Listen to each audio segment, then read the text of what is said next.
Katso. Laitila.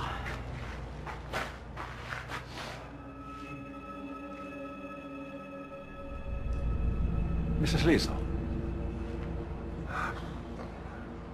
Valitettavasti Liisa ei päässyt tulemaan. Mutta eiköhän me selvitetä tämä asia ihan näin miesten kesken. Mä ajattelin, että tänä iltana me voitais Shakin sijasta pelata vähän pesäpalloa.